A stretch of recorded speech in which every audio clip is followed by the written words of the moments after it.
Oi, pessoal, bom dia, tudo bom? Hoje a gente vai começar a falar um pouco sobre sistema sensorial, tato, visão, audição, paladar e olfato. É bastante prosa, vou tentar dividir isso em dois e acho que vai dar tudo certo aí para fazer dois vídeos para a gente abordar um pouco como que a gente sente, né? Então, estávamos até agora falando das estruturas nervosas e agora como que isso vira sensação. Então, qual é a diferença, né, de sensação e sentimento? É o que a gente vai abordar um pouco daqui para frente. Então, hoje vamos falar sobre os sentidos, as sensações de tato, visão, audição, paladar e olfato.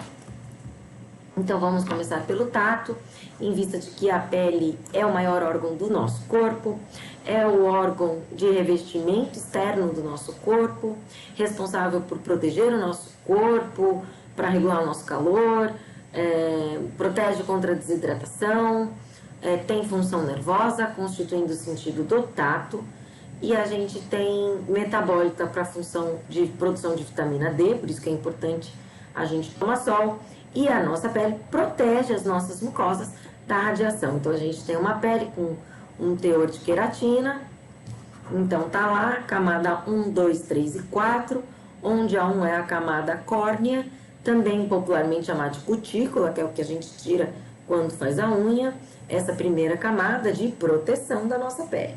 Não deveríamos tirar, né? As pessoas tiram a cutícula para que dê um melhor acabamento quando esmalta a pele, a unha. A segunda camada da pele é a epiderme, a terceira camada a hipoderme e quarta camada tecido subcutâneo, onde a gente consegue ver o folículo piloso, né? A inserção aí de um folículo piloso, um folículo por onde sai pelo. Folículo este que recebe estímulo da ação do folículo estimulante que a gente falou na aula passada. Então tá um bem amarradinho no outro, tá?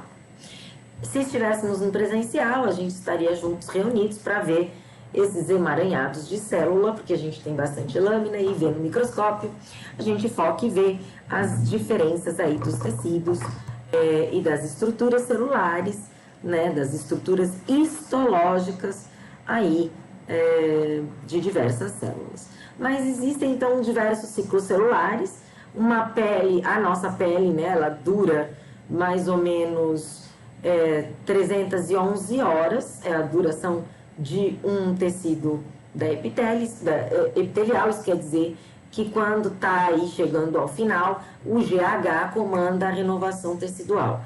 Cada vez a gente produz menos GH, cada vez a gente repara menos essas células. Então, ela produz mais ou menos 1.250 células por dia, e porque a gente perde muita célula, né? A maior parte da poeira da nossa casa são restos de tecido epitelial. A gente desgasta e perde muita célula mesmo, né? A gente percebe isso quando faz aí uma esfoliação aí dessa primeira camada da pele, a gente já consegue eliminar alguns restos celulares que estão ali sem função. Então, para obter as percepções táteis, então a relação sensorial nervoso, onde a gente tem terminação nervosa, a gente tem corpúsculos de sensação do tato. Então, existem as terminações nervosas e os corpúsculos. Então, aqui a gente tem um desenho onde a gente vê epiderme, primeira camada, a derme, a hipoderme mais abaixo, e aqui a gente consegue ver disco de Merkel, limite, epiderme, derme, terminação nervosa livre, o corpúsculo de Messner, folículo piloso, corpúsculo de Pacini e de Ruffini. Veja, são corpúsculos separados de terminações nervosas. Como que você consegue distinguir?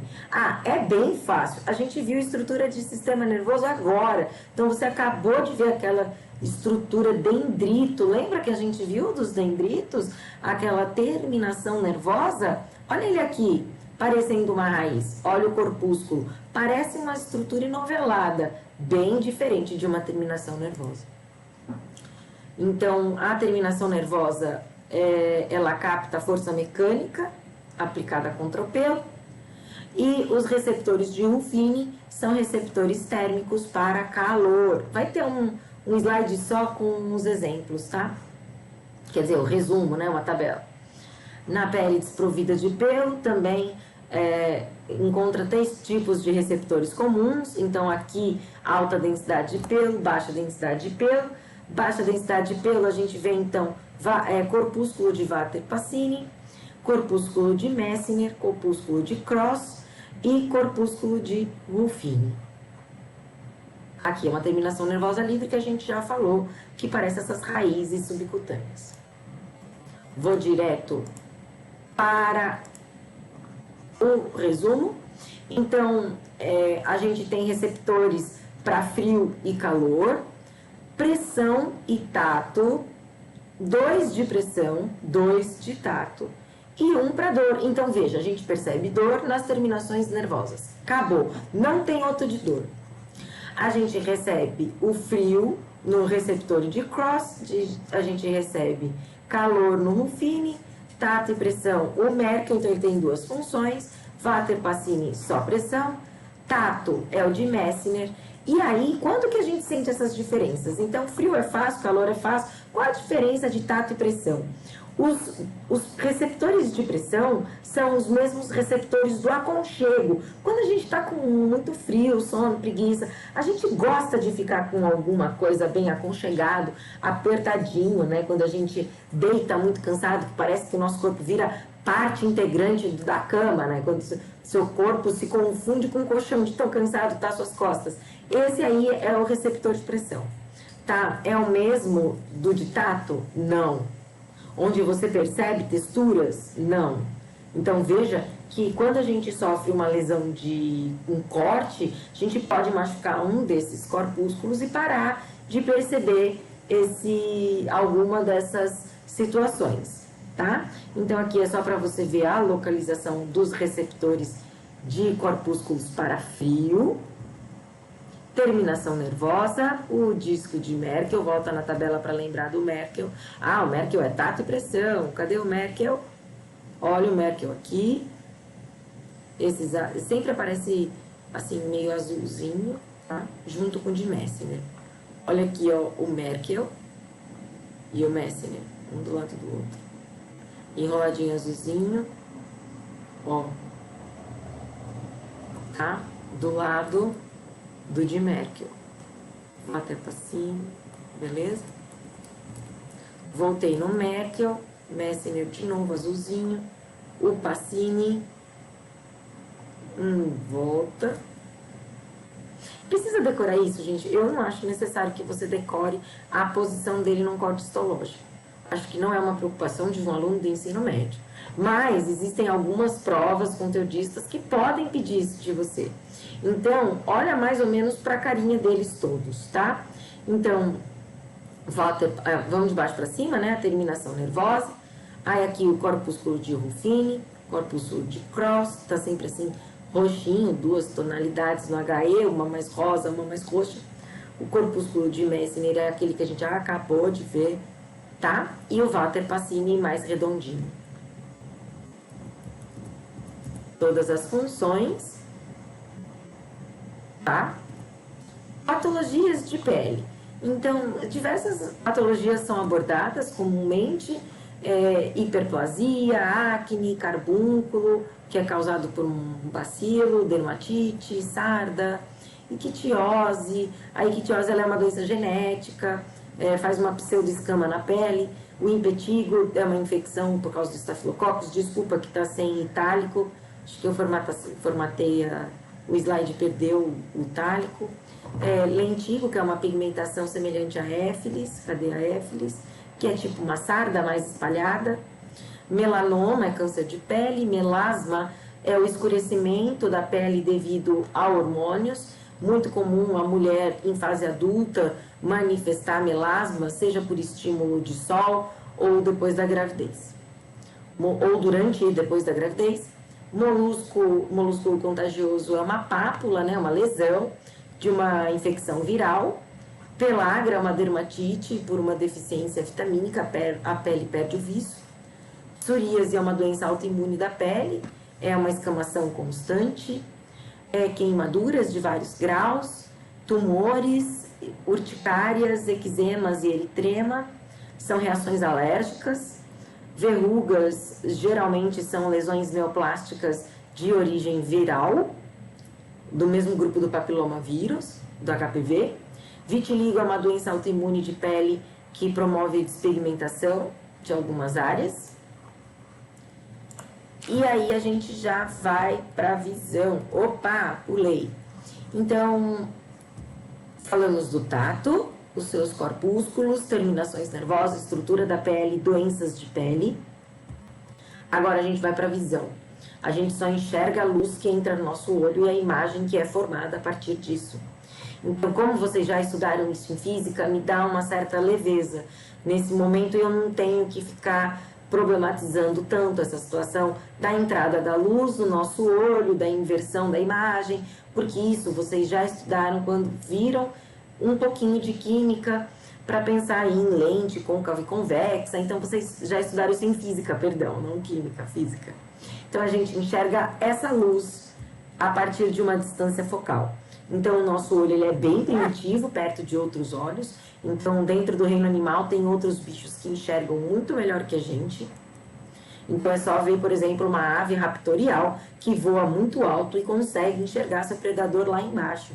A gente já não tem essa acuidade visual toda. A gente tem um grande limite visual.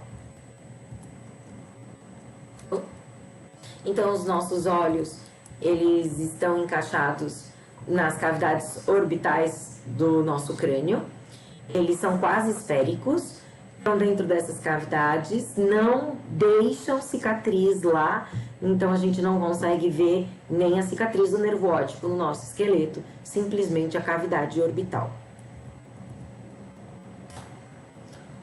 O olho, o globo ocular, né, ele é dividido em 3 grandes túnicas: a esclera, a coroide e a retina. Então, aqui a gente tem um corte de um olho para enxergar a córnea, corpo ciliar, a pupila, o cristalino. Então, a gente vai ver todas essas camadas e estruturas uma por uma. Então, o globo ocular, dividido em 3 túnicas. A protetora, que a gente chama de a externa, né, que é a córnea e a esclera. A média, que é a vascularizada, ou seja, comunicada por vasos sanguíneos, compreende a íris, coroide e corpo ciliar, e a interna, que é a nervosa, que é a retina. Então, a esclera é a parte branca e opaca do nosso olho, o branco do olho. A esclera, ela tem função protetora e ajuda a manter a forma do olho, ela é de tecido conjuntivo. A córnea é uma parte transparente do olho, é como se fosse um vidro de relógio, quando a gente aproxima de uma vidraria de laboratório. A córnea é a superfície de maior poder de refração do nosso olho. Por ser essa grande lente de refração, ela protege a parte anterior do globo ocular, tá? Essa é uma imagem de um transplante de córnea. Essa aqui é a íris, que é a parte colorida do nosso olho. Ninguém tem uma igual a outra. A íris, ela tem dentro do seu centro um orifício chamado pupila, que controla a entrada do olho. Essa é uma pupila dilatada, essa é uma pupila contraída de um mesmo olho. A gente popularmente chamada de menina do olho. Então, quando a gente tem baixa disponibilidade de luz, a nossa pupila se dilata para que entre os feixes luminosos disponíveis. Quando a gente tem muita luminosidade, a nossa pupila se contrai para que diminua a entrada da luz no nosso olho. Também é uma resposta nervosa importante. Quando a gente põe um estímulo luminoso, tipo lanterna, verificar se a pupila se dilata é uma resposta direta de como anda o seu sistema nervoso central, se você está com sinapses disponível ou não.